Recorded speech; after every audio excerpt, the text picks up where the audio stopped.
So how did you become an EMT? I learned the EMT program through a friend of mine who went to high school with me at Compton High School. He was a year or two ahead of me, and we were out in front of the school, and the fire department paramedics pulled up, and he jumped out of the squad. His name was Clifford Smith. And I said, "Hey man, how did you do this?" He said, "The intern program." I go, "Huh?" He said, "Yeah, it's called the Executive Intern Program." That was through the Compton Unified School District. So he connected me with that counselor, and they admitted me into the program where the grades had to be sufficient. So when I came to school in the morning, I would do my math, English, and history class, or they call it, I can't remember what they called it, civics or something like that, I can't remember. But so I did those three classes, and I went to the fire station for the remainder of my time.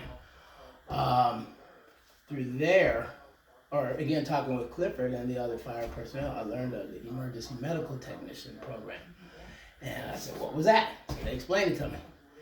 And unbeknownst to me, they had one right at Compton College. And it was a semester long, and it was only $3.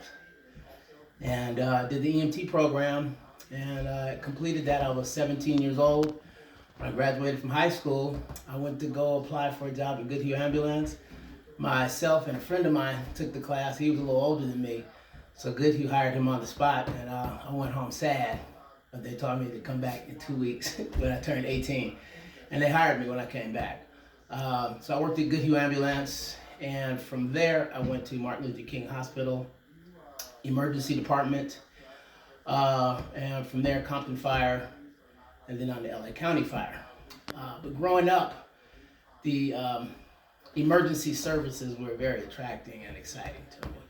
And Compton was, it was somewhat, I guess you could say, rural. There was a lot of agriculture. They grew corn and cabbage, strawberries and whatnot. And there were actually Japanese farmers out here right at the Artesia and Central. There were a lot of swamps and what have you. We had streams and whatnot. There were, fish and frogs, snakes, birds. Where the 91 freeway is? Where the 91 freeway. It was just a 2-lane highway, like you were in Iowa somewhere. There were rabbits, all kind of critters, And there was actually wild berries and things, and you could just stay over there all day. And there were actually 2 big ponds over there, and we called them the goldfish pond and the crawdad pond. We didn't know the Japanese farmers were raising koi fish, and we used to swim in and play in it. They didn't care, and they were raising crayfish. But there were 2 big ponds over there. So everybody who is from Compton back in the days, the crawdad pond and the goldfish pond. And in the early days, there was no such thing as 911. You used to have to dial 0 and call the operator and tell her your address and so on and so forth.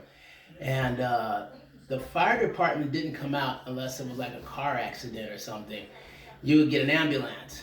And the ambulance used to come from the county hospital, which was Harbor General or USC Medical Center. Martin Luther King wasn't built yet. And then as things were unfolding, well, let me back up. Goodhue Ambulance was around as well. And that was it. It was Goodhue or the county. And then as the EMS system evolved, the fire department started coming out. And Compton Fire had a rescue squad, but they were EMTs. Then they became paramedics. And when I saw black paramedics, I went, that's what I'm gonna do.